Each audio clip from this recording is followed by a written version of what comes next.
vamos a continuar con nervios craneales. ¿Alguna otra pregunta o duda antes de comenzar?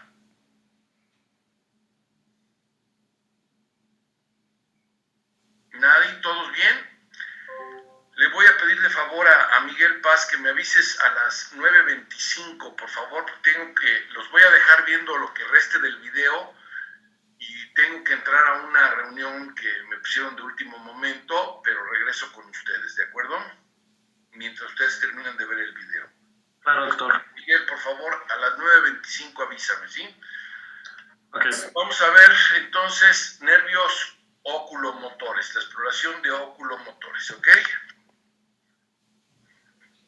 Perdón, de no oculomotores, los nervios no oculomotores. Evaluar el fondo de ojo.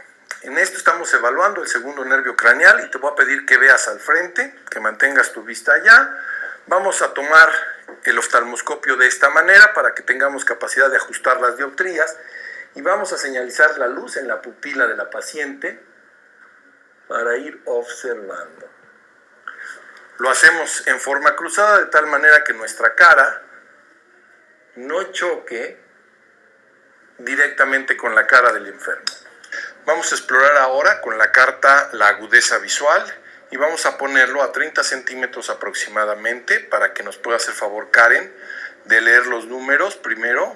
6, 3, 9, 2. De acuerdo, ahora estas cruces o redondo. Cruz, redondo. Perfecto. Y con esto podemos claramente definir el nivel de agudeza visual normal o anormal que tenga el paciente. Y vamos a ir ahora por la evaluación de los campos visuales, donde la confrontación a veces genera que tengamos dificultad de altura con el paciente. Y esto nos obliga a que tengamos siempre el mismo nivel. Entonces lo que le pedimos al enfermo es que se mantenga en una posición recta y nosotros nos desplazamos a ajustarnos. En cuanto tú veas este punto rojo, lo vas a tocar con esta mano. Viendo, no dejes de ver mi frente, en cuanto veas lo rojo lo vas a tocar con tu mano contraria. Mantén la vista en mi frente, en cuanto lo veas, perfecto, gracias. Ahora al revés, viendo acá, y con ello vemos la integridad de los campos visuales, sin hacer estrictamente la maniobra de confrontación que a veces se presta para confusión por las alturas del paciente y del explorador. Para la exploración, se entendió esta parte de la confrontación. Fíjense, el nervio óptico tienes que explorarlo viendo la agudeza visual con estas cartas que las pueden comprar incluso fácilmente, son cartas individuales, las haces en tu consultorio y revisas el fondo de ojo, que bueno, eso hay que aprender a revisarlo y hay que estar haciéndolo N,000 veces hasta que vaya uno logrando la destreza de ver el fondo de ojo. No se alarmen porque pues es obviamente muy difícil de verlo. Yo les sugeriría que entre ustedes se revisen el fondo de ojo, que es la mejor forma en que uno va logrando familiarizarse con la mecánica. Se requiere paciencia, se requiere no querer ver con nitidez todas las estructuras de primera vez, sino primero hay que lograr entrar al espacio del fondo de ojo y luego ir lentamente reconociendo y adaptándose a esa maniobra. Es paciencia. Y luego saber encontrar lo que es un papiledema o una neuritis óptica o una palidez del nervio óptico, etcétera, etcétera. Pero en el punto de confrontación es un punto que si ustedes leen la maniobra es sentarnos a la misma altura del paciente y cerrar. Si le pides al paciente que cierre su ojo derecho, tú cierras tu ojo izquierdo para que confrontes ojo contra ojo en línea recta, entonces estás totalmente de frente y haces las maniobras en la línea media entre el paciente y tú. Esto me imagino que ya lo habrán visto o leído alguna vez, pero se presta a enormes problemas porque uno, la altura del paciente y tú mismo, el explorador. Dos, el poner las manos en medio hace que el paciente siempre te esté viendo de alguna manera parte de los brazos. Y aunque tú los abras mucho, va a haber momentos donde no vas a estar justo en la línea media y o te estás viendo tú o el paciente te está viendo y entonces realmente no hay una confrontación, hay una confusión que tú mismo como explorador no acabas de definir si realmente hay un defecto campimétrico. maniobra es una evaluación a grosso modo, muchachos, muy a grosso modo, no es una prueba de exactitud de defecto campimétrico, sino a grosso modo detectar si yo me tardo, si yo viendo al frente me tardo en ver cuándo aparecen mis manos. Yo ahí no veo mis manos, fíjense la postura que tengo. Yo estoy viendo al frente y yo no veo a los lados mis manos, las tengo atrás. Y voy moviéndolas lentamente hacia adelante y en el momento, ahí ya las empiezo a ver. Les ayudamos a los pacientes con un color o con un movimiento para que el paciente lo identifique rápidamente y veas que el campo visual es completo. Obviamente cuando hay defectos de campo, a lo mejor yo ya hasta que tengo aquí la mano es cuando ya la veo, bueno, pues tengo obviamente un defecto del campo temporal, en este caso del ojo derecho. Pero lo que se busca es una maniobra a grosso modo que me confronte mis campos sin voltear de reojo ni girar la cabeza fija y yo con la mirada al frente, y entonces aparecen de atrás de mis orejas lentamente y ahí digo, ahí ya lo empiezo a ver. Ahí ya lo empiezo a ver y digo, mi campo visual está correcto. No sé si me estoy explicando. Doctor, una pregunta. En cuestión a la distancia que se tiene que mantener entre el paciente y pues el doctor como tal, yo leí en un artículo que es de 1 metro, pero esto es, mi pregunta es si siempre se deja 1 metro de distancia o puede haber veces en las que se puede acercar más al paciente. Justo lo que leíste es a lo que hago referencia, que se vuelve un problema. Sí, normalmente se deja un espacio de 1 metro, pero al tú dejar un espacio de 1 metro, es lo que te digo, tú por mucho que pongas tus brazos y quieras hacer las maniobras a 50 centímetros, para que estés justo en la línea media entre el paciente y tú, no logras hacerlo justo y además el paciente está viendo tus manos. ¿Ya me expliqué? Entonces, justo es la maniobra que les digo que preferimos no hacerla porque pierde mucho valor, te quita tiempo y tú como explorador ni siquiera te quedas conforme si verdaderamente tiene integridad en los campos o no, que es lo que buscas. ¿Sí, Elizabeth? ¿Sí me explicó? Sí, doctor, gracias. Ok. Doctor, una duda. ¿La cartilla que le puso era la cartilla de Jäger por la proximidad? ¿O qué cartilla era? Hay varias cartillas de diferentes nombres. Los nombres es lo que menos importa. Lo que importa es que ahí mismo te marca si son 20, 25, 30 centímetros que debes de ponerla de distancia, más o menos 1/4, lo que es tu mano. ¿De acuerdo? Casi siempre trata de ponerla a 25, 30 centímetros de distancia y hay diferentes tipos de cartas. ¿Algo más?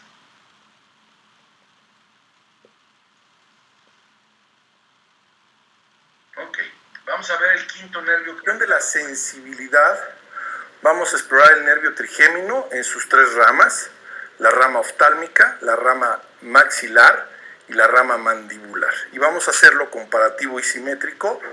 Primero contacto, pedimos que cierre los ojos el paciente. Tú me dices si te toco, compara esto con esto, igual o diferente. Igual. Compara esto con esto. Igual. Compara esto con esto. Igual. Perfecto. Ahora lo hacemos con una punta. Comparamos. Igual. Comparamos. Igual. Comparamos. Igual. De tal manera que exploremos las 3 ramas del trigémino. Después de ello exploramos el corneal. Abre tus ojos. Vamos a explorar el reflejo corneal y te pido, Karen, que veas a mi dedo pulgar y vamos a estimular con un hisopo una punta delgada, ligeramente la córnea, nunca la esclera que es lo blanco, sino la córnea. Y ahí pueden ver el reflejo de parpadeo. De un lado y del otro, perdón, discúlpame, Karen. Viendo acá mi dedo grueso.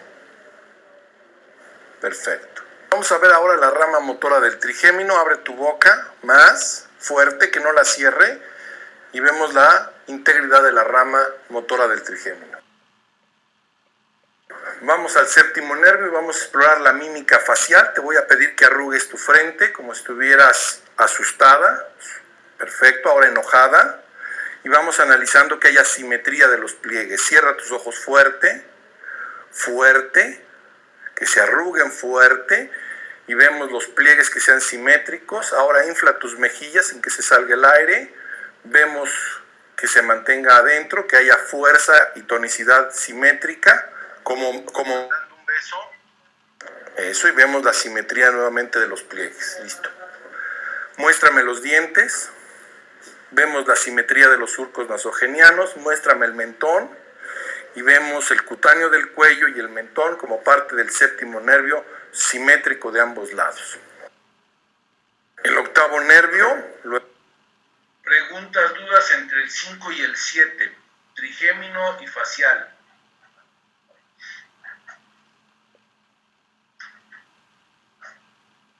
¿Ninguna duda?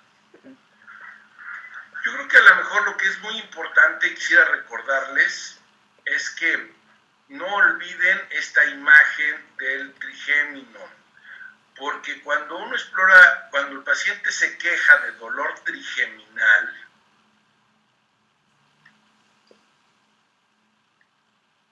y con ello vemos la integridad de los campos visuales, sin hacer estrictamente la maniobra de confrontación que a veces se presta para confusión por las alturas del paciente y del explorador. Vean esta imagen donde vean hasta dónde llega B1 y vean cómo toma la parte alta de alrededor del ojo y se va hacia atrás. Y B2 toma el ala de la nariz, el labio superior y se va hacia atrás.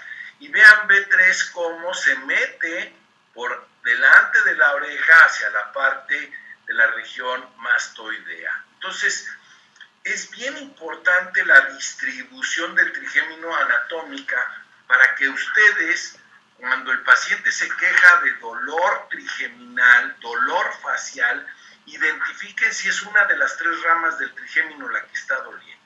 ¿De acuerdo? Dime, Jimena. Sí, doctor, tengo dudas si no se va a evaluar. Bueno, es que en el video no vi que se evaluara la sensibilidad de los 2 tercios gustativos, los 2 tercios anteriores de la lengua. Entonces, me pregunto si se va a hacer antes. Normalmente no lo hacemos, Jimena, igual que el olfatorio, salvo cuando el paciente tiene una queja específica de incapacidad olfatoria o deformidad olfatoria, exploramos el olfatorio y lo mismo hacemos con el sentido del gusto. Los 2 tercios anteriores son del facial y el tercio posterior es del glosofaringio, pero los 2 son más fáciles de explorar sin meterte al lío de la lengua, porque cada vez que el paciente mete la lengua se contamina todo el otro lado del facial. Ya me expliqué en el sentido gustatorio. Entonces, tanto el olfatorio, el número 1, como el número 7 en la porción gustatoria, en la exploración neurológica habitual los evitamos porque no te quitan mucho tiempo y es poco confiable la exploración por el grado de dificultad que implica y por lo fácil que se contamina. ¿Queda claro? Sí, doctor, muchas gracias. ¿Alguna otra pregunta? Sí, yo, doctor. Quería preguntarle si el reflejo corneal se hace en todos los pacientes, porque yo leí que solamente era necesario hacerlo en pacientes en coma.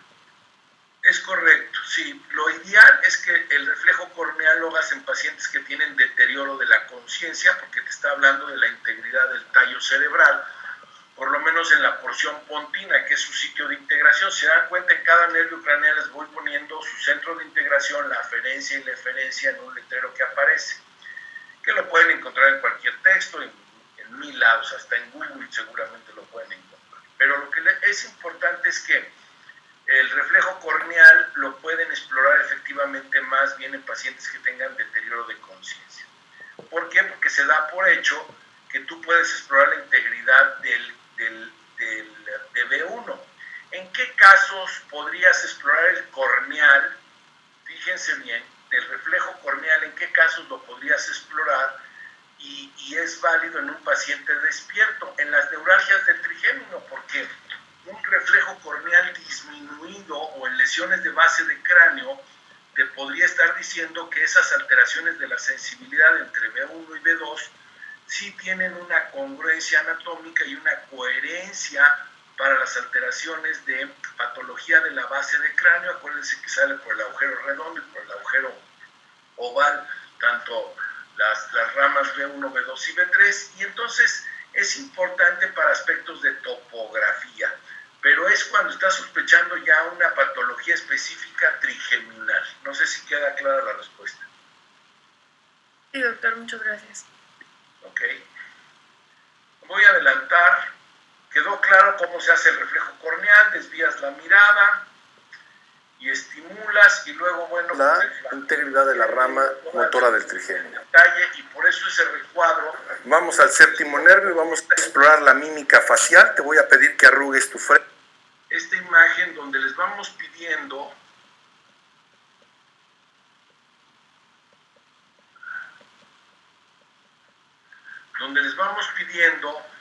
que hagan diferentes mímicas con la cara, y vamos evaluando desde las porciones de la frente, alrededor de los ojos, la porción de la nariz, las mejillas, alrededor de la boca, el mostrar la barbilla, el ver el cutáneo del cuello, de tal manera que analizamos los diferentes músculos de la mímica facial. ¿Queda claro? Vamos al séptimo nervio y vamos a explorar la mímica facial. Te voy a pedir que arrugues tu frente como si estuvieras asustada.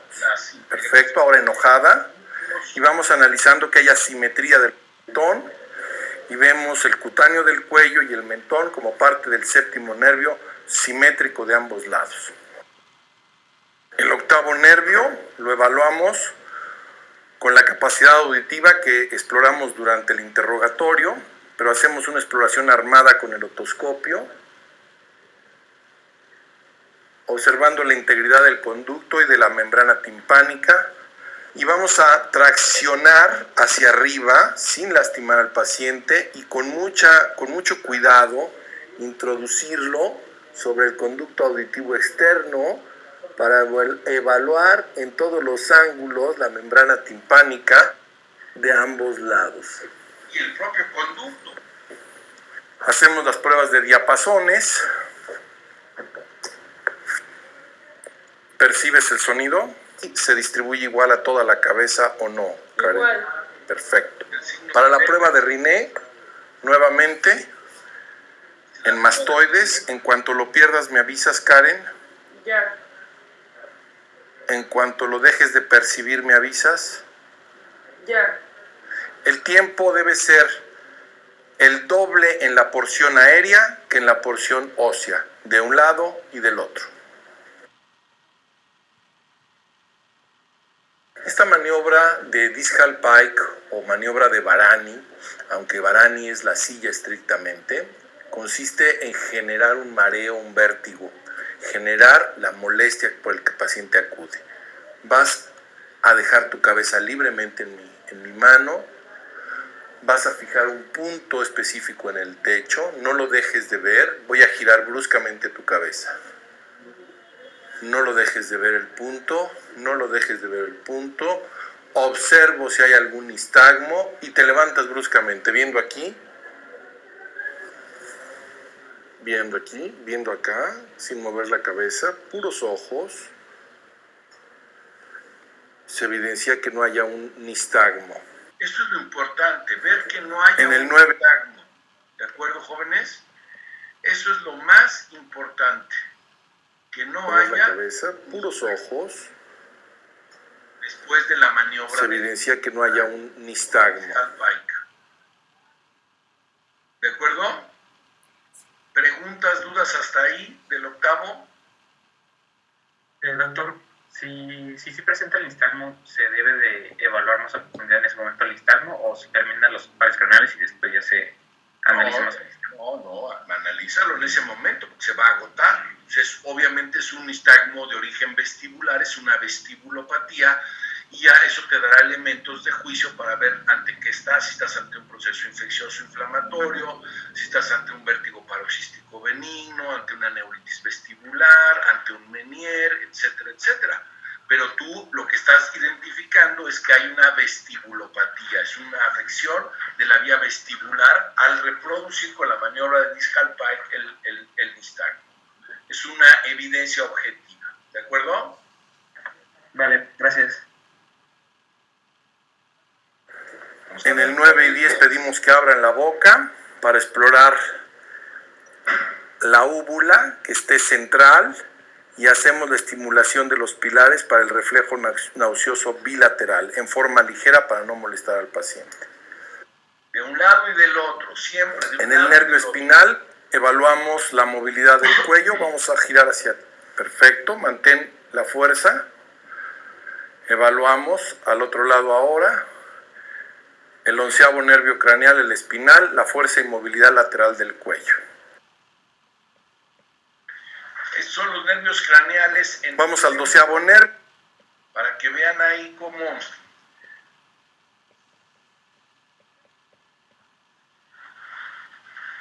es importante tener esta noción de los diferentes nervios craneales, con su sitio de integración, su origen aparente, los agujeros de la salida del cráneo. Eso es bien importante, que tengan esa noción de por dónde salen.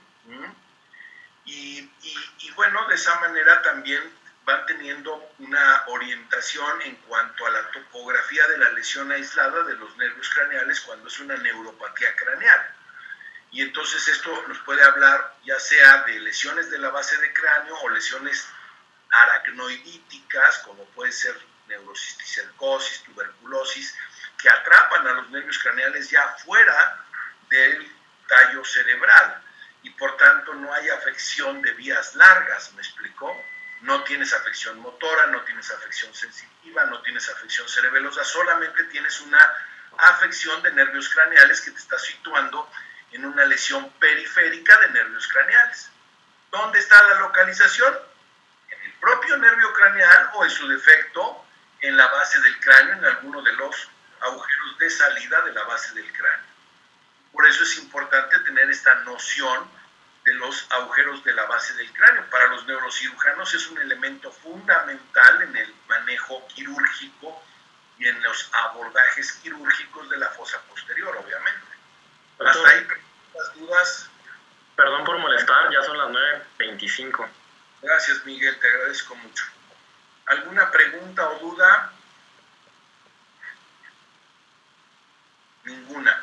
¿Les parece que reinicie el video para los minutos que me tarde? Voy a estar aquí mismo en contacto, escuchando cualquier cosa. Y voy a dejar que corra todo el video completo y retomamos la clase para que podamos seguirla de manera adecuada, ¿de acuerdo? ¿Alguna pregunta, duda hasta este momento? No, doctor. Voy a empezarlo desde el inicio para que lo que pudiera ser motivo de consolidación lo vean y vean el final del video también, ¿de acuerdo? Yo creo que antes de que termine me logro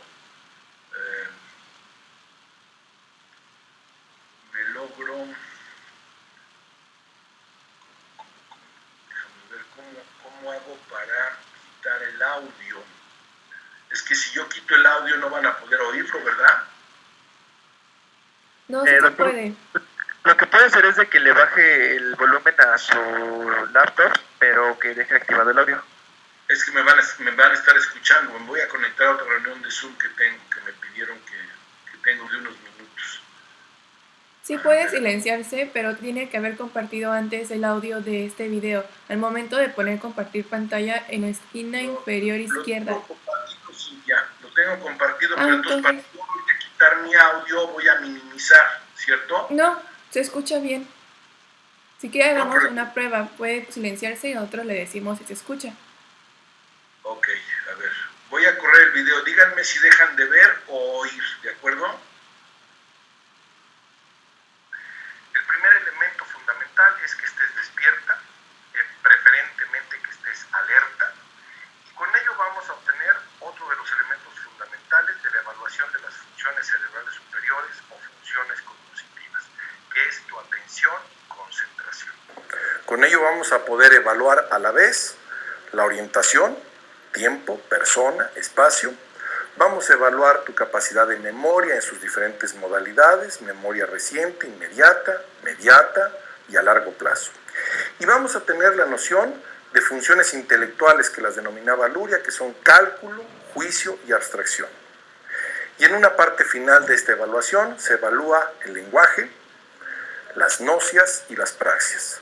Defínase nocias como la capacidad de reconocer un estímulo somatosensorial, llámese visual, auditivo, táctil, que previamente aprendiste. Y llámese praxia, una capacidad motora que previamente aprendiste. Aquí evidenciamos el estado de despierto, de alerta y teniendo una buena cooperación para la exploración de las funciones cerebrales superiores.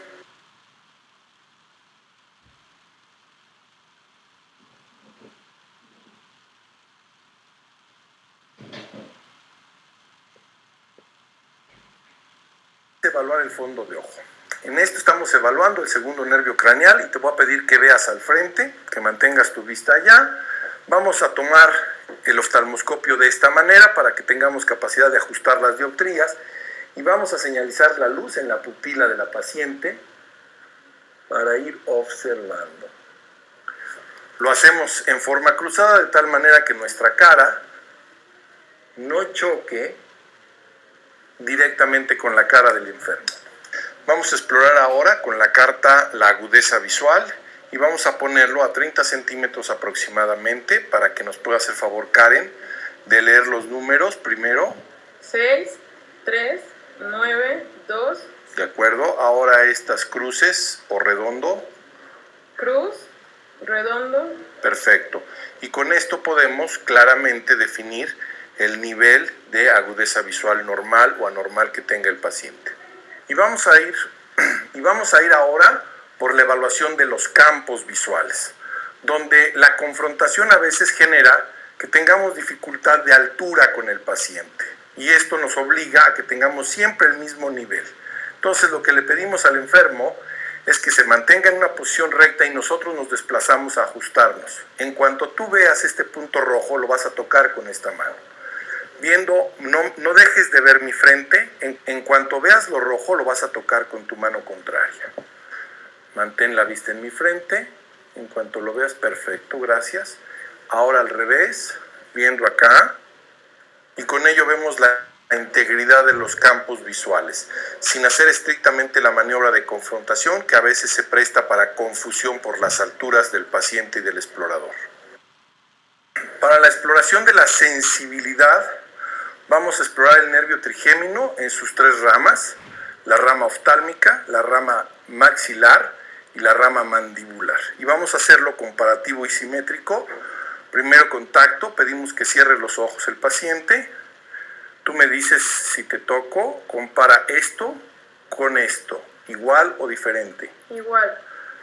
Compara esto con esto. Igual. Compara esto con esto. Igual. Perfecto. Ahora lo hacemos con una punta, comparamos. Igual. Comparamos. Igual. Comparamos. Igual. De tal manera que exploremos las tres ramas del trigémino. Después de ello exploramos el corneal. Abre tus ojos. Vamos a explorar el reflejo corneal y te pido, Karen, que veas a mi dedo pulgar y vamos a estimular con un hisopo una punta delgada, ligeramente la córnea, nunca la esclera que es lo blanco, sino la córnea. Y ahí pueden ver el reflejo de parpadeo. De un lado y del otro, perdón, discúlpame Karen. Viendo acá mi dedo grueso. Perfecto. Vamos a ver ahora la rama motora del trigémino. Abre tu boca más fuerte, que no la cierre. Y vemos la integridad de la rama motora del trigémino. Vamos al séptimo nervio y vamos a explorar la mímica facial. Te voy a pedir que arrugues tu frente como si estuvieras asustada. Perfecto, ahora enojada. Y vamos analizando que haya simetría de los pliegues. Cierra tus ojos fuerte, fuerte, que se arruguen fuerte. Y vemos los pliegues que sean simétricos. Ahora infla tus mejillas sin que se salga el aire.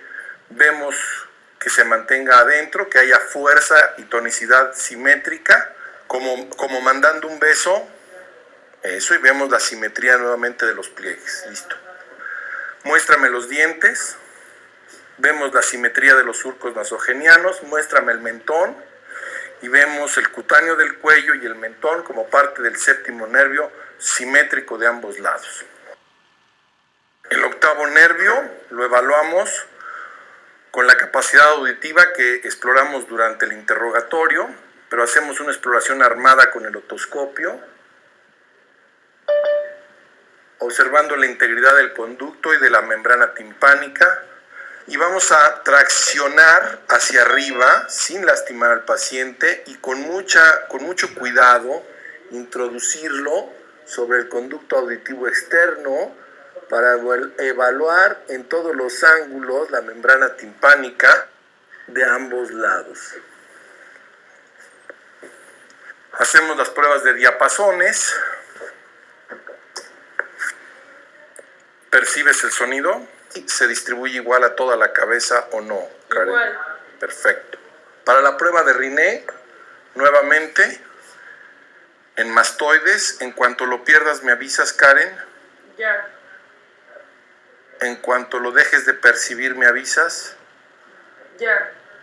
El tiempo debe ser el doble en la porción aérea que en la porción ósea, de un lado y del otro.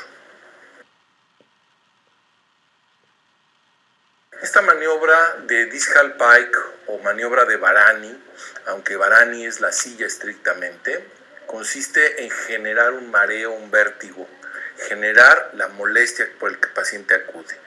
Vas a dejar tu cabeza libremente en mi mano, vas a fijar un punto específico en el techo, no lo dejes de ver, voy a girar bruscamente tu cabeza. No lo dejes de ver el punto, no lo dejes de ver el punto. Observo si hay algún nistagmo y te levantas bruscamente, viendo aquí, viendo acá, sin mover la cabeza, puros ojos. Se evidencia que no haya un nistagmo. En el 9 y 10 pedimos que abran la boca para explorar la úvula que esté central y hacemos la estimulación de los pilares para el reflejo nauseoso bilateral en forma ligera para no molestar al paciente. En el nervio espinal evaluamos la movilidad del cuello, vamos a girar hacia, perfecto, mantén la fuerza, evaluamos al otro lado ahora, el 11º nervio craneal, el espinal, la fuerza y movilidad lateral del cuello. Vamos al 12º nervio, vamos a explorar la movilidad de la lengua dentro de la boca y fuera de la boca. Entonces primero, empújame de un lado y del otro, vemos que haya fuerza suficiente. Abre tu boca, con la punta de la lengua toca el paladar, vemos que haya una movilidad normal y completa. Descansa, saca tu lengua, muévela hacia un lado, muévela hacia el otro. Y vemos que tenga una capacidad de motricidad de la lengua y de trofismo de la lengua normal. Ahora vas a empujar con la lengua, el abatelenguas, fuerte, el otro lado, fuerte, muy bien. En la exploración de oculomotores vamos a pedirle al paciente que primero haga un seguimiento para ver la mirada conjugada hacia un extremo, mirada primaria, y al otro extremo, hacia arriba y hacia abajo. Sin mover la cabeza, voltea a ver a la izquierda, ahora a la derecha, hacia arriba, hacia abajo, movimientos sacádicos. Ahora en seguimiento, sigue el objeto rojo, sin mover la cabeza. Vemos todos los ejes de movimiento de los globos oculares. Vemos todos los movimientos para evaluar oblicuos, rectos.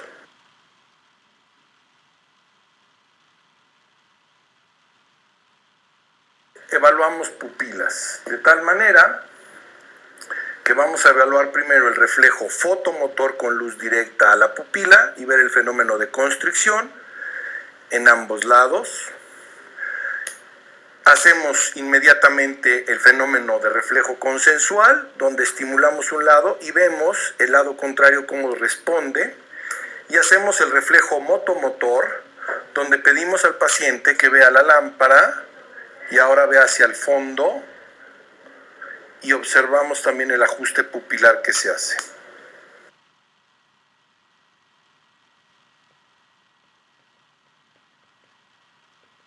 Vamos a evaluar la fuerza, el tono y el trofismo. Y vamos a analizar todas las extremidades, las 4 extremidades del paciente. Vamos a ver que sea el volumen simétrico, que haya una distribución correcta de la masa muscular. Es normal palpar para reconocer el tono muscular en los músculos, obviamente pidiéndole permiso al paciente primero, y vamos a explorar la fuerza muscular, donde ahí veremos a la vez trofismo y veremos tono. Vamos a empezar por elevar los hombros sin apoyarte, fuerte, y voy haciendo una evaluación simetría derecha-izquierda de proximal a distal. Vas a mantener tu brazo hacia ti, fuerte. Toco el músculo, veo la fuerza y la contracción para calificar el músculo en el grado de normal. Ahora el fenómeno lo vamos a hacer en el lado contrario para que sea comparativo. Jala hacia ti, fuerte, y hago la misma evaluación. Ahora ponemos los brazos así para ver el fenómeno de deltoides, fuerte, muy bien. Ahora no me dejes que empuje yo tu brazo hacia acá, fuerte, perfecto, tríceps, fuerte, muy bien. Ahora vas a poner los brazos así y vuelvo a observar mis simetrías. Gira el brazo hacia adentro, gíramelo hacia adentro, fuerte, muy bien. Gíralo hacia adentro, muy bien. Ahora ponemos las manos así y veo los extensores, pruebo fuerza. Ahora las manos al frente, apriétame, fuerte, fuerte. Percibo la fuerza igual, abrimos las manos, fuerte, veo músculos, apriétame, perfecto. Al continuar con la exploración de fuerza muscular por grupos, vamos a hacerlo ahora en los miembros inferiores, fuerte, vemos cuádriceps, fuerte. Ahora vas a tratar de cerrar, abductores, abriendo. Ahora estira tu pierna, fuerte, que no la baje, fuerte, la otra, fuerte, que no la baje, muy bien. Ahora bájala, gáname, muy bien. Ahora gáname, perfecto. Vamos a los pies con dorsiflexores, mantén los pies así, que no los baje, fuerte, muy bien. Dorsiflexores de ambos lados, normal. Písame, siempre comparativo uno y otro, de un músculo en un músculo. Dorsiflexor del dedo grueso, fuerte hacia atrás, fuerte. El otro, fuerte, fuerte, muy bien. En la maniobra del tono de Babinski, observamos, mantén los ojos cerrados, dejamos un tiempo ligeramente prolongado y vemos que mantenga la postura. Esto me está hablando del tono muscular. El fenómeno donde hay una ligera pronosupinación me habla de una alteración del tono con hipotonía. Gracias.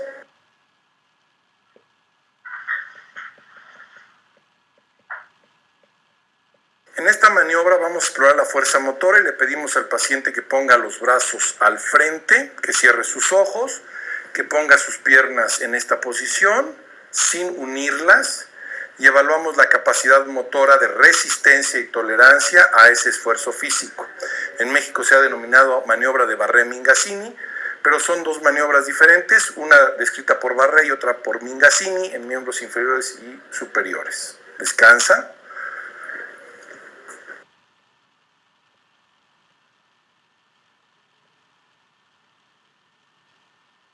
Y vamos a hacer ahora reflejos. ¿Preguntas hasta ahí? ¿Dudas, jóvenes?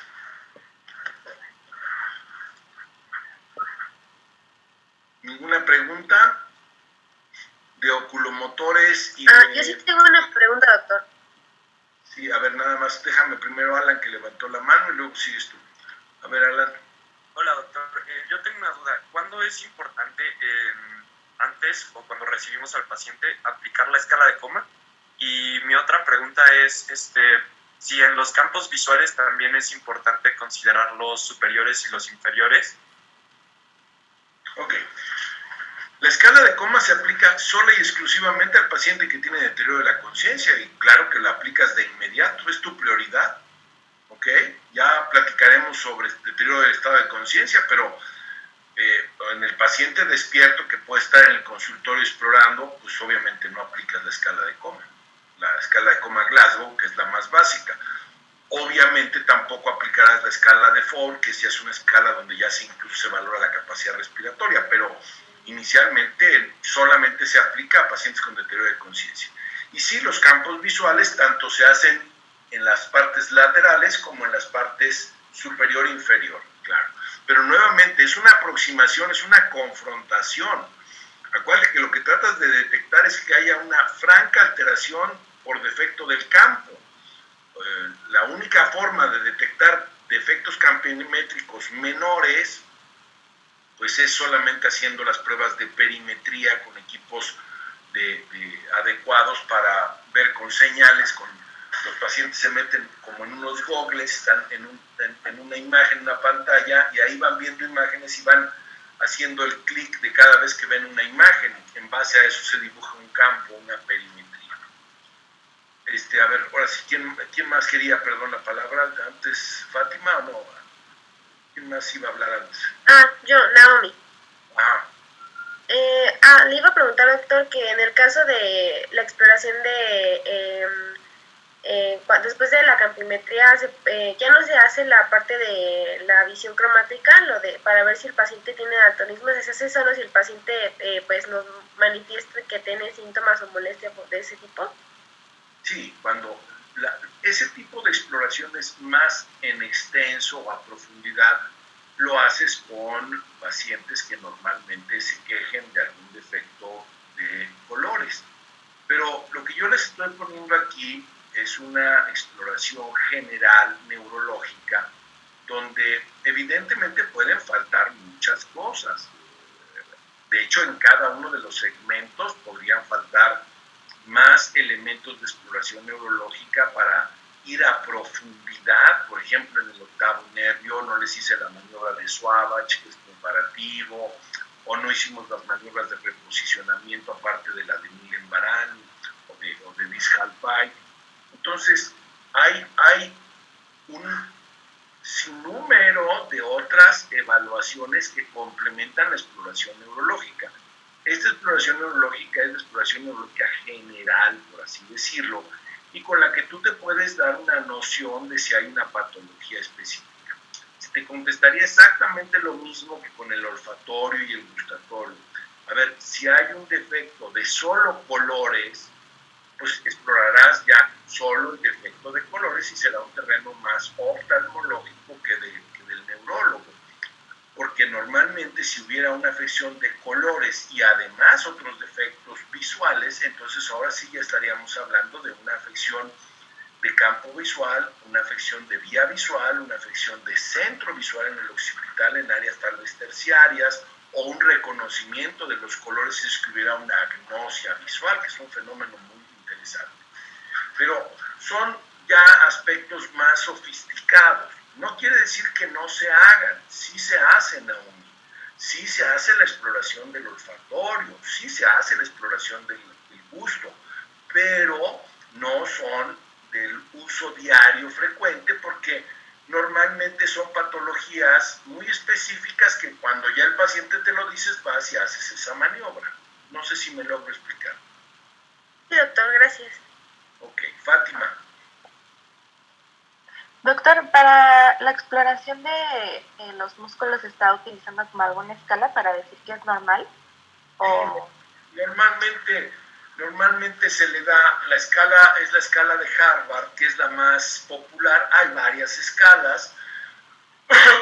Lo más importante es que venza en gravedad. Ya le das el punto de 3, valor de 3 cuando ya vence en gravedad. 5 es el músculo normal, 4 es el músculo débil, 2 es el músculo que se contrae pero no vence gravedad, 1 bueno, que tiene una ligera movimiento 2, 1 es el que solo se contrae, ya no logra movimiento, y 0 es el que ya no tiene ninguna capacidad. Entonces, hay varias escalas, tú puedes establecer la que quieras. Normalmente lo que hacemos es utilizar esta escala del 5 y ponemos 4 sobre 5 si hay debilidad, 3 sobre 5 o 0 sobre 5 si hay una hemiplegia o plejía de una extremidad. ¿Sí me explicó?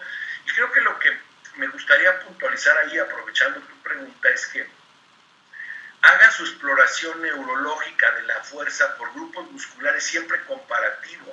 Aquí alguien de ustedes podría decirme, oiga, ¿y qué no le hace la exploración del estilo mastoideo o del X músculo de la pata de ganso en el muslo?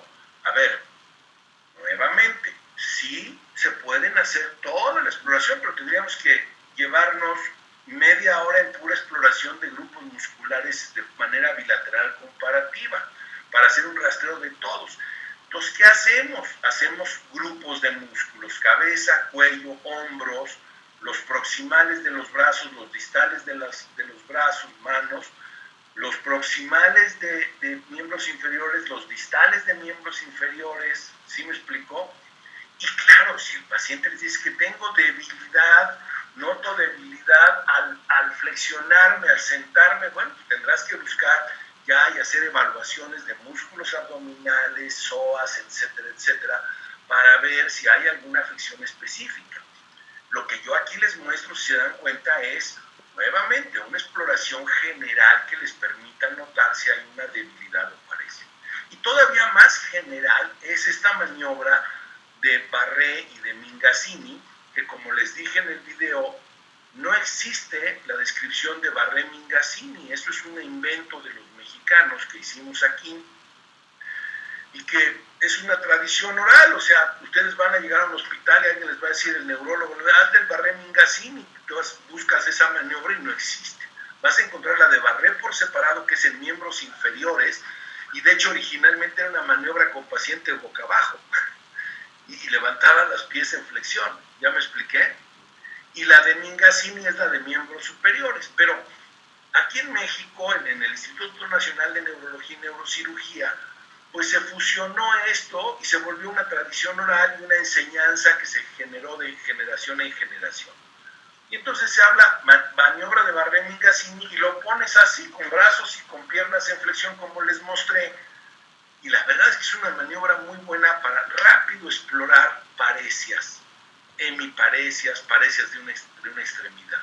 La verdad, muy funcional. Dime, Miguel. Dime, Miguel. No tengo ninguna duda. Nada más tenía la mano así. Pero no, nada. Ok. ¿Algo más? Doctor, yo tengo una duda. Dime, Pablo. En la maniobra del tono de Babinski, si hay esta ligera pronosupinación, ¿se está evaluando la vía piramidal también? Sí, claro.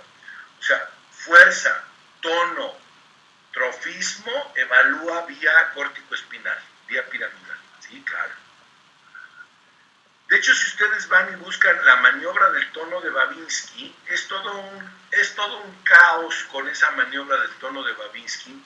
Cuando la lean, les sugiero, si la quieren leer en detalle, léanla en el Russell de John, que es un libro de exploración neurológica, es un libro de solo exploración neurológica.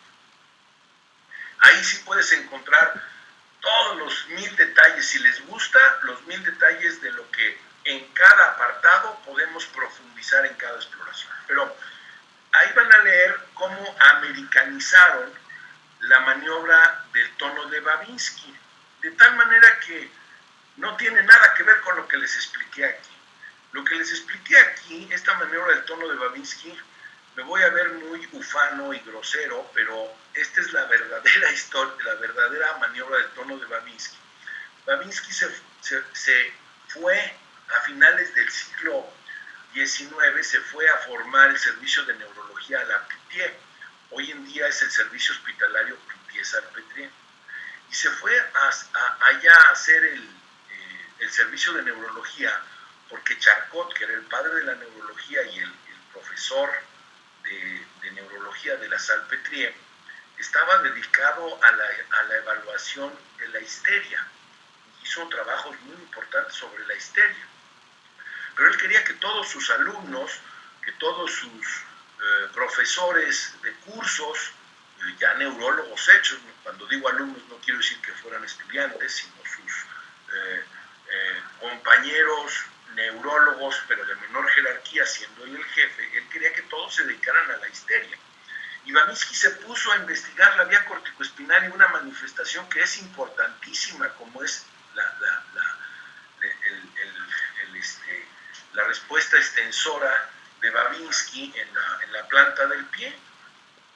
Y esto le molestó mucho a Charcot y no lo dejaba trabajar en ello. Entonces Babinski se va de la Salpêtrière, ahora sí que al hospital vecino, al hospital de junto, que es la Pitié, y funda el servicio de neurología de la Pitié y se dedica a la vía corticoespinal y a las maniobras que describe Babinski, entre ellas la maniobra del tono de Babinski.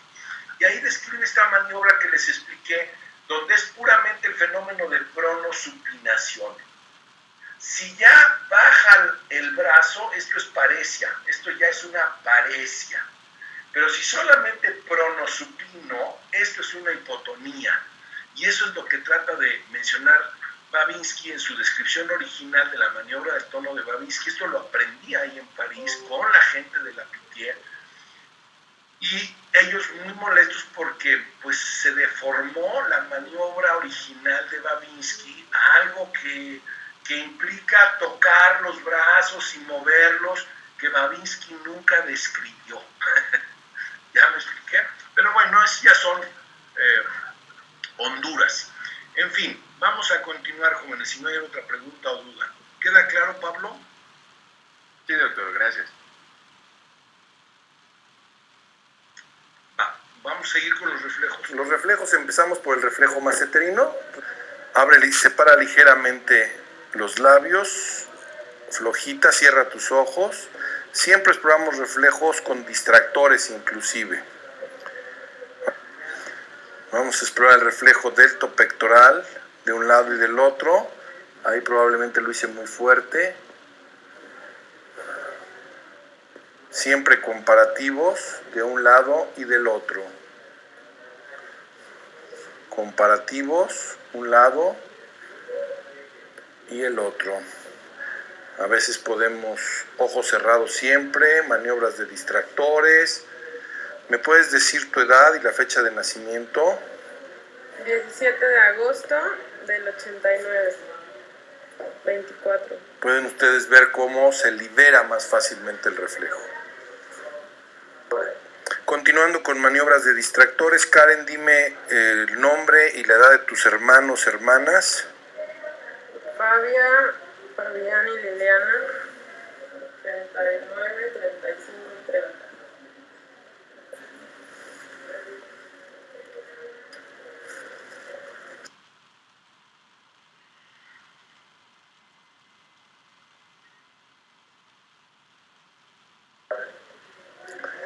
Vamos a explorar el reflejo corneal y te pido, Karen, que veas a mi dedo pulgar y vamos a estimular con un hisopo una punta delgada, ligeramente la córnea, nunca la esclera que es lo blanco, sino la córnea.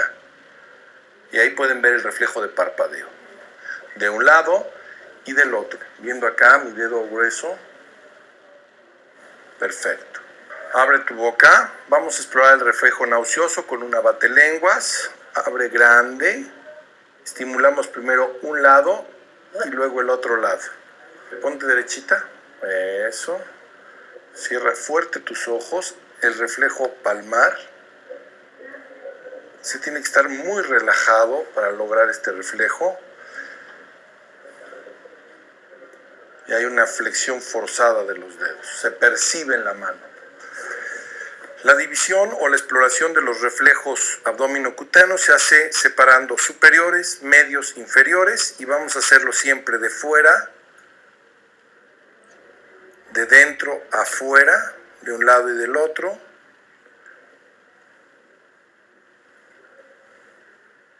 Para que pueda evaluarse el movimiento de la cicatriz umbilical.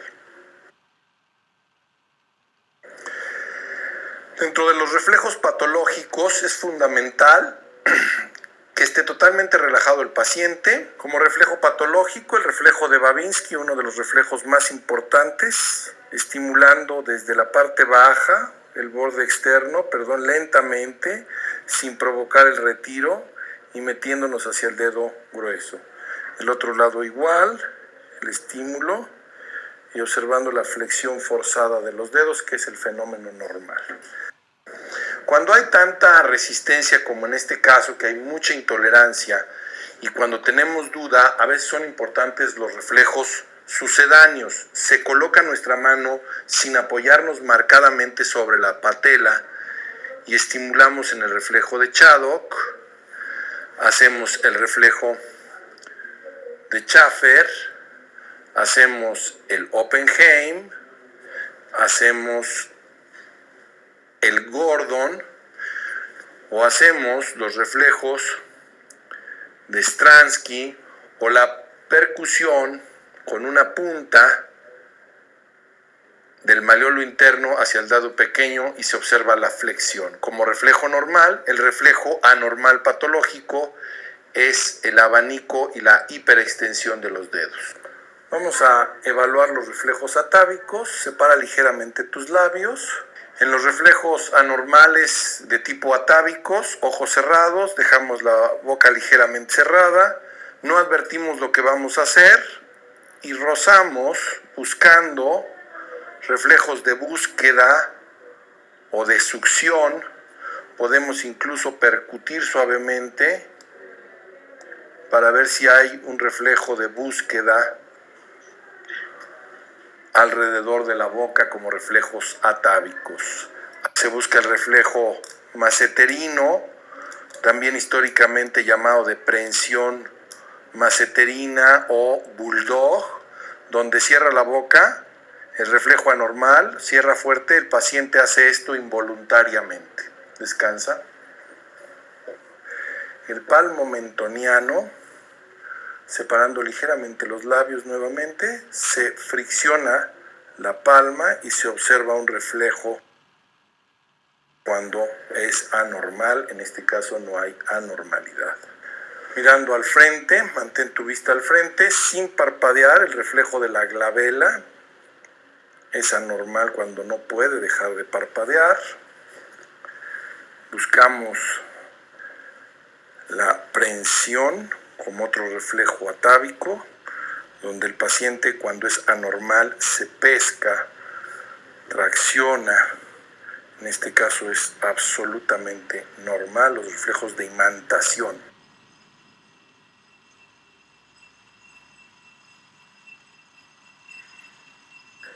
En los movimientos involuntarios hacemos una evaluación del movimiento involuntario si es que hubiera en alguna parte del cuerpo, incluido la cabeza o la cara, y describimos la topografía, el ritmo, la velocidad, de tal manera que hacemos un análisis detallado del movimiento involuntario. Eso es muy importante, que cuando vean un movimiento anormal, vean qué topografía tiene, qué tipo de movimiento es, qué tan rápido es, si tiene o no tiene ritmo, si dura determinado tiempo y se suspende o si es permanente, qué frecuencia tiene, si aparece en determinados horarios y si hay gatillos ante todo. Es muy importante y hay que describirlo así, no querer ver, no cometer el error de muchos médicos que es, ven un movimiento y quieren catalogarlo. Ah, tiene un temblor de Parkinson. A ver, ¿cómo es? Pues no sé, pero es típico del Parkinson, ¿no? Eso no nos sirve a nadie. O sea, es describir el movimiento anormal y si yo tengo un temblor, lo tienen que describir con estas cualidades y observar. Observen durante toda la exploración del enfermo, durante todo el interrogatorio, el movimiento anormal que el paciente tenga para que puedan describirlo. Y ya mejor al final, cuando integren, es cuando le ponen nombre y apellido. ¿Ok?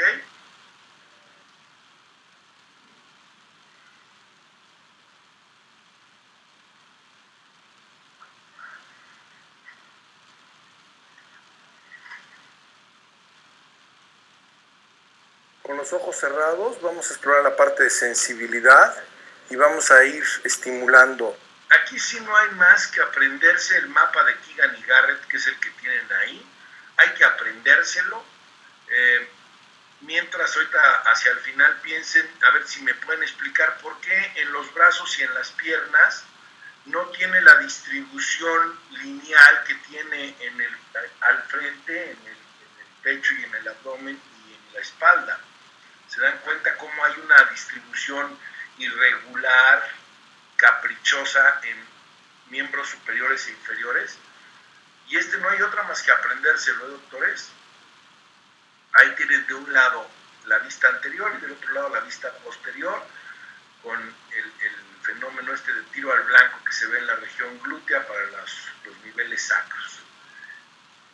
Y bueno, los dejo que escuchen la exploración de la sensibilidad. De un lado y del otro en forma simétrica, evidenciando que sientes igual o diferente. Igual o diferente tu sensibilidad. Igual. Vamos a hacerlo en las piernas. Vamos a comparar en la sensibilidad ambos lados, estimulando primero con el tacto superficial. En cuanto lo sientas, cierra tus ojos sin adivinar. Me avisas. Vas a comparar esto con esto. ¿Igual o diferente? Igual. ¿Igual o diferente? Igual. ¿Igual o diferente? Igual. Perfecto. Esto lo hacemos en todas las partes del cuerpo. Incluso hay una prueba muy fina. En cuanto sientas que te toco, me dices. Ya. En cuanto sientas que te toco, me dices. Ya. Para el tacto superficial. Para estimular dolor, hacemos con una punta roma, de tal manera que no vayamos a lastimar a la persona. Me vas a comparar si es igual o diferente. Igual. Igual o diferente. Igual. Y vamos estimulando simétricamente en ambos lados, igual o diferente. Igual. Perfecto, perfecto. Podemos hacer una estimulación con la rueda para ver que la percepción de la sensibilidad en todo el segmento sea igual. Me dices si sientes igual o cambia. Igual o cambió. Igual. Y lo hacemos en un lado y en el otro. Igual. De tal manera que cubramos todas las áreas, incluso la parte posterior. Para la parte de posición podemos hacerlo con la vibración y vamos a evaluar. Cuando deje de vibrar me dices. Ya. En cuanto deje de vibrar me dices. Ya. En cuanto deje de vibrar me dices. Ya. Ya. En cuanto deje de vibrar me dices. Y vamos cubriendo ambas partes de las extremidades. En cuanto dejes de percibir la vibración me avisas. Ya. Apuntamos sobre una punta ósea. Se hace de un lado y del otro. Ya. Aún en sensibilidad. Al explorar la posición es muy importante que pidamos al paciente que no adivine, que esté con los ojos cerrados y le explicamos que vamos a mover su dedo grueso del pie hacia arriba y hacia abajo. Separamos los otros para que no haya estímulos y tocamos a los lados el pie. Suavemente deslizo. Karen, ¿hacia dónde está tu pie, tu dedo? Hacia arriba. Ahora dime, ¿hacia dónde está tu dedo? Hacia abajo. Ahora. Hacia arriba. Esta es la maniobra de Romberg. Se le pide que esté en posición firmes con los talones juntos, las manos caídas. La cabeza la vamos a hacer hacia atrás. Ojos cerrados, Karen. Mantén esa posición, te suelto.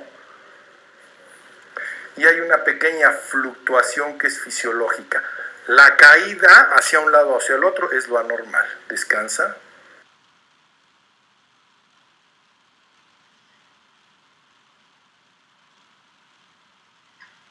Vamos a hacer las pruebas de cerebelo. Te voy a pedir que estires tus brazos y en forma alterna te vas a tocar punta de la nariz, punta del dedo, punta de la nariz, punta del dedo. Se ve la simetría del movimiento, descansamos.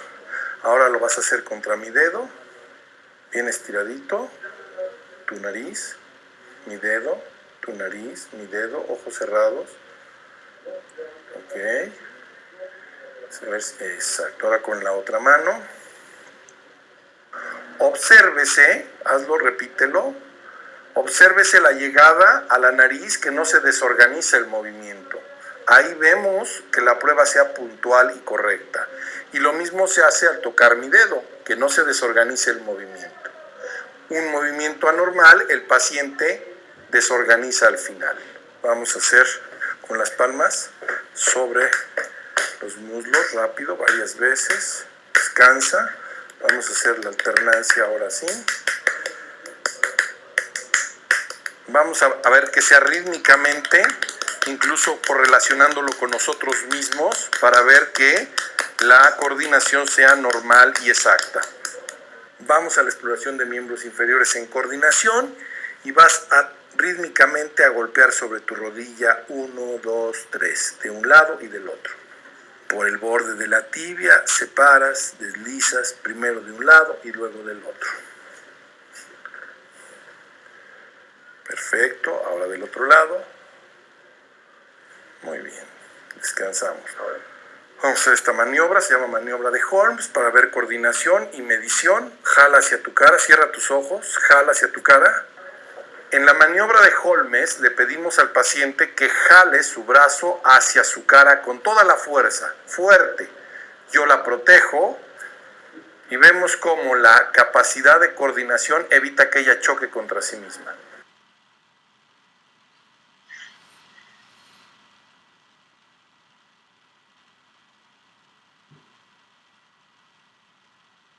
En la marcha debemos observar la postura de los pies, de las piernas, el equilibrio, la velocidad y la cadencia, el ritmo, la longitud y altura de paso, la marcha natural o libre, varias veces sin detenerse, caminando, de tal manera que incluso debe observarse la marcha en detalle cuando el paciente sabe que lo observamos y observarla cuando él no sepa que lo observamos. Observar la base de sustentación, los movimientos de los brazos y pedirles que caminen en puntas,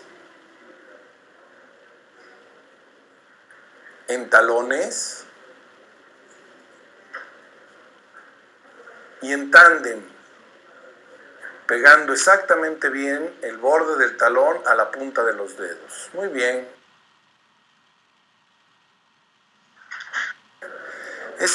Es importante en los signos meningios evidenciar que el paciente suelte totalmente la cabeza sobre nuestra mano y que esté totalmente relajada. Cierra tus ojos y podemos ver cómo no hay ninguna resistencia en diferentes movimientos.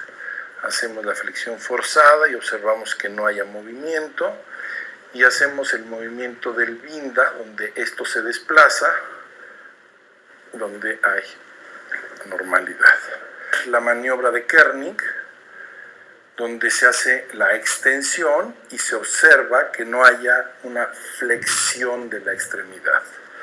Entonces hacemos este movimiento de un lado y del otro.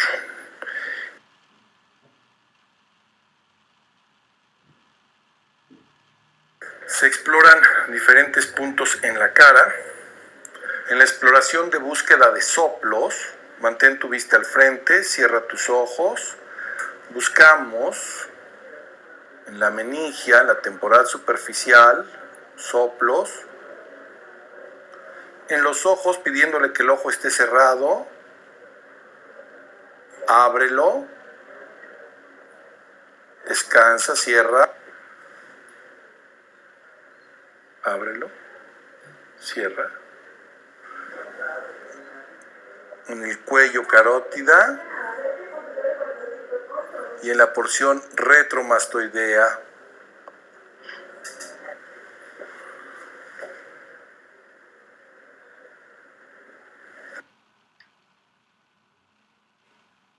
en la parte de neuropediatría. Recordemos que en el caso del niño hay que ser muy cuidadoso con los movimientos, siempre apoyarnos en los padres para hacer toda la exploración neuropediátrica como está relacionada en el capítulo. En el capítulo del libro de Neurología Elemental reportamos cómo debe ser la exploración de neuropediatría, pero va evolucionando dependiendo la edad del niño. Entonces hay una exploración del lactante, hay una exploración del recién nacido, hay una exploración del preescolar, del escolar. Entonces va de la mano de la maduración del encéfalo. No es el motivo nuevamente de esta exploración general que estamos aquí mostrando. Y para terminar, son los instrumentos que utilizamos a lo largo de la exploración. El oftalmoscopio para evaluación de fondo de ojo, martillos de diferentes formas, dependiendo el volumen del músculo a explorar, dependiendo el sitio a explorar. El martillo que tiene para estímulos sensitivos,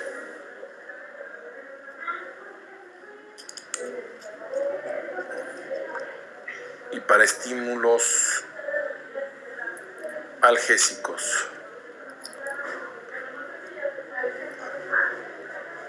Diapasones 256 y 128, hisopos para estímulos táctiles, hisopos para estímulos y reflejos superficiales, la rueda para estimulación sensitiva,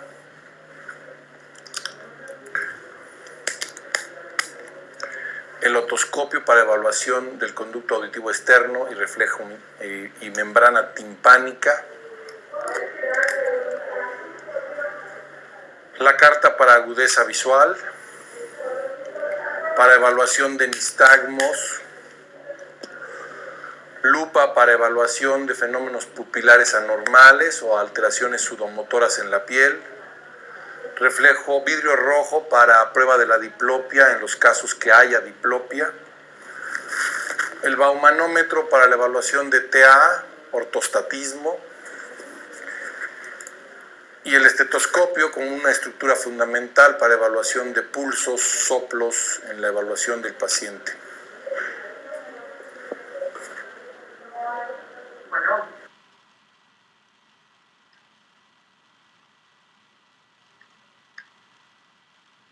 Preguntas, dudas que tengan, jóvenes. Sí, yo, doctor. Primero, mi pregunta es si en la sensibilidad también hay que evaluar la temperatura. O sea, si el paciente puede identificar si es caliente o frío. Es una pregunta común y es un error común, Brenda. Mira, qué bueno que hiciste esa pregunta. A ti lo que te debe de importar es evaluar los tres ejes de las aferencias sensitivas, que es el espinotalámico anterior, el espinotalámico lateral y el cordón posterior, ¿cierto? Porque aunque tú evalúes una de esas modalidades sensitivas, sabrás que esa vía está preservada. Y si encuentras una normalidad, dirás, pues esta vía está anormal y la puedo confirmar explorando otra modalidad sensitiva. Entonces, ese tacto grueso nos está evaluando de alguna manera el espinotalámico anterior. La sensibilidad dolorosa está revisando el espinotalámico lateral, y la posición o la vibración está evaluando el cordón posterior. ¿Ya me expliqué? Entonces, ya si tú encuentras alteración en uno, pues ya puedes profundizar con otras modalidades, ¿no? Pero no tienes que hacer la exploración de todas las modalidades sensitivas. Eso lo vemos mucho a veces con los de medicina interna, que se tardan un buen rato con pacientes difíciles explorando dolor y temperatura. Y les dices, oye, pero pues eso es espinotalámico lateral, los dos, ya llevas 15 minutos con ese asunto. Entonces, y estás cotejando que si el dolor y la temperatura es el mismo eje, explora una sola y no te desgastes mayormente. Y coteja en todo caso contra otras modalidades, en especial cuando los pacientes son difíciles, porque hay pacientes que no te cooperan fácilmente, sea por nivel cultural, sea por aprensivos, y entonces te empiezan a decir, es que sentí más izquierdo. híjole, ahora fue más derecho, ahora sentí más abajo que arriba. Entonces tú dices, Dios mío, y tú estás haciendo a veces el mismo estímulo, ¿me explicó? Entonces, en la práctica eso es lo que nos pasa. ¿Alguna otra pregunta? Saúl. Sí, doctor. Mi duda es que si la exploración neurovascular se incluye en todas las exploraciones neurológicas en general o solo en donde escuchar soplos y escucha puntos carotídeos de perdida. Sí, idealmente la exploración neurológica es lo mismo. Algunas gentes acostumbran a obviar la evaluación de ortostatismo, tomar la presión arterial. Hoy en día cada vez el clínico explora a menos profundidad, de manera más superficial. Es muy común ya que alguien vaya al médico y ni la presión arterial le tomen. ¿Me explicó? Entonces, sí les recomendaría que una muy buena costumbre es que hagan una exploración lo más completa posible, tanto la física como la neurológica general. Oiga, pero es que, como nos preguntaban, tiene un defecto de los colores. Ok, hay una exploración para defectos de los colores, habrá que hacerla junto con toda la visual, pero no dejes de hacer lo demás, aunque tengas que hacer algo muy específico. Sí, Brenda. Quería preguntarle qué es el instrumento que dijo que sirve para evaluar nistagmo, porque no lo vi bien. Es una cinta métrica, y entonces la pones al frente. Aquí tengo una regla. Es una cinta métrica suave, no rígida, y entonces le pides al paciente que vaya viendo los números y tú la vas moviendo y el paciente empieza a hacer el fenómeno del seguimiento que haces tradicionalmente en un autobús, en un tren, cuando ves pasar las cosas o los postes, y es el famoso nistagmo óptico cinético. ¿Ese puede tener una causa pues congénita pero idiopática? Es normal, lo normal es que tengas un nistagmo óptico cinético de fijación. Eso es lo normal. Lo anormal es que no lo tengas. ¿Ok? Ok, perdón. Pensé que era para pacientes con nistagmo. El tener un óptico cinético es normal. O sea, si tú te subes en un autobús y vas viendo los postes que pasan en la carretera o en una avenida, vas haciendo un nistagmo óptico cinético que tú no lo ves, pero si alguien te ve, va viendo que vas haciendo esto con los ojos, porque mantienes la mirada tratando de contar el número de postes que hay. ¿Me explicó? Eso es fisiología pura y normal. Gracias a Dios estás perfecta, y está hablando de que tu lámina cuadrigémina, tu tegmento mesencefálico está normal. Esta prueba, cuando no hay nistagmo óptico cinético, te está señalando a un defecto de la porción mesencefálica y de la lámina cuadrigémina. ¿Ya me expliqué? Sí. Doctor, ¿y cuando el paciente tiene nistagmo pero lo puede controlar? ¿Lo qué? Lo puede controlar de cierta manera. No, el nistagmo es un fenómeno involuntario, no lo puedes controlar. O sea, no hay nistagmo congénito, por ejemplo, gente que nace con el movimiento imposible controlar. A lo mejor te refieres a que se agote, que el nistagmo se agote, ¿no? No, es que, o sea, por ejemplo, yo tengo nistagmo congénito, pero, o sea, sí lo puedo controlar de alguna manera. No sé cómo explicarlo. O sea, porque lo puedo soltar y se me mueven mucho los ojos, ¿no? Pero ahorita los estoy controlando y pues mis ojos no se mueven tanto.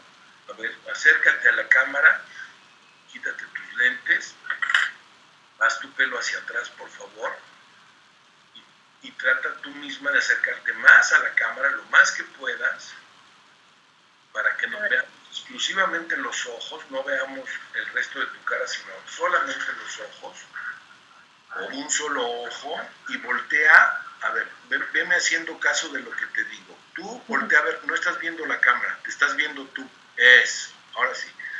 Ahora, fíjate bien, voltea a tu izquierda lentamente, sin la cabeza, puros ojos. Manténlo ahí. Ok, ahora libera el nistagmo, no lo inhibas. Ahora voltea otra vez a la cámara. Ok, no, tu cabeza no, solo los ojos. Ahora, derecha.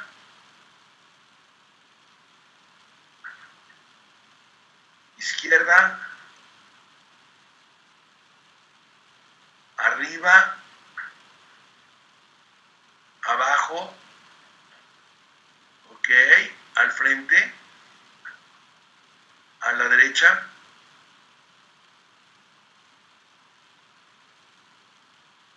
Yo lo que te veo es un nistagmo de fijación, pero por defecto de agudeza visual. Todos los nistagmos que se agotan,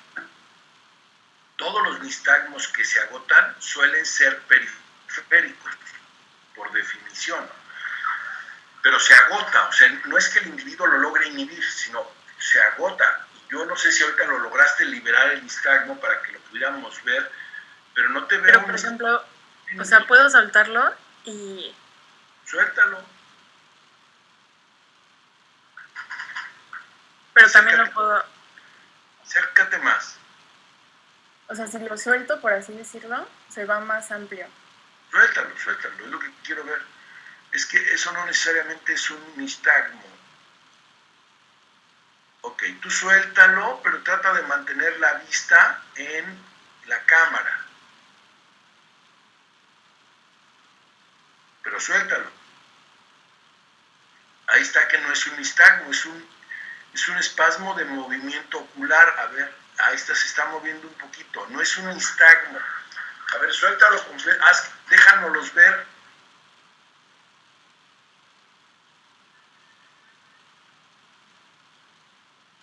¿Ahí lo estás liberando o no? Sí, ahí sí. Ahí lo estás liberando. Uh-huh. A ver, libéralo como hace rato amplio. ¿Cómo le haces para liberar menos más? Pues, no sé, o sea, no dejo como mi vista en un lugar y puedo, sí. o sea, Si no puedo hacerlo como más amplio. ¿Dónde? Si no estableces si no fijas la vista, se mueve ampliamente. Ajá. Y, o sea, de los lados sí es donde no puedo, o sea, no lo puedo controlar, por así decirlo. Ok, parece una cosa que se llama oxoclono. Si quieres revisarlo y luego platicamos con calma, pero no. Cuando el oxoclono aparece en edades muy tempranas y aparece como una patología junto con mioclono, se ve mucho en tumores orbitarios, pero el oxoclono aislado puede ser un fenómeno de nacimiento que son sacudidas, si te das cuenta es una sacudida brusca, y ahí sí puedes hacer una limitación. No es estrictamente un mioclono, el mioclono es un movimiento con sacadas rápidas y reconstitución lenta. ¿Ya me expliqué?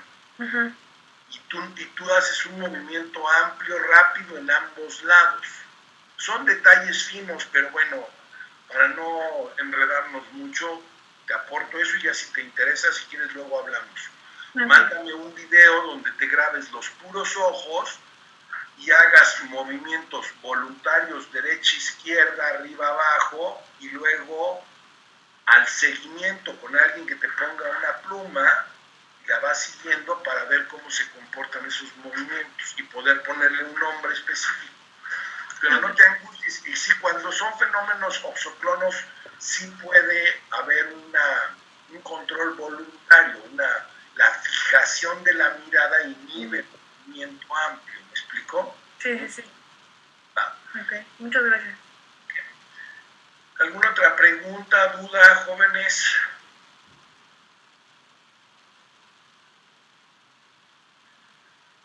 Bueno, pues si no hay nada, son las 10:27. Vamos a dejar la clase ahí. Voy a dejar de compartir pantalla entonces. Hoy llegaron 2 personas después de la hora. Acuérdense que ya habíamos quedado que mejor esas personas busquen entrar en el horario antes de que tengamos que señalarlos. Brandon, dime. Bueno, quería comentar lo que usted había dicho de la distribución de los dermatomas, ¿Sí? de que a qué se debe. Y bueno, yo tengo entendido que es debido a la rotación embriológica que se da en el desarrollo de todas las extremidades y el sistema nervioso. ¿Cómo rotación embriológica traduce? Ajá, o sea, que se usa como, en medida que primero se desarrolla, es como, o sea, como si fuera un tubo, y se van extendiendo las extremidades, y primero sí está la distribución como en el tórax, pero a medida que se van estirando las extremidades y se va rotando, se hace esta distribución irregular. Es una explicación a medias correcta. Esa distribución que se desorganiza en los brazos y en las piernas, mejor dicho, en los miembros superiores e inferiores, es porque es la distribución, pero en una postura, es la distribución de los dermatomas en simétrico, si tuviéramos una postura en cuatro patas, o sea, si fuéramos en una colocación como los animales, donde utilizan brazos y en nuestro caso los miembros inferiores en la distribución de la posición, de posicionar las cuatro extremidades sobre el suelo, tendrían una distribución simétrica a la misma que tenemos en abdomen y tórax. Esa es la razón de fondo. Pero evidentemente al hacer una bipedestación hubo esta redistribución del dermatoma y de esa manera quedan en una forma, no quisiera decirlo caprichosa, pero sí ya pierden la regularidad y la simetría del tórax y de espalda. ¿Queda claro? ¿Algo más, jóvenes? ¿Nada? ¿Ninguna duda? 10:29 antes de cortar, ¿nada? Bueno, jóvenes, pues si no hay nada, entonces nos vemos la próxima semana.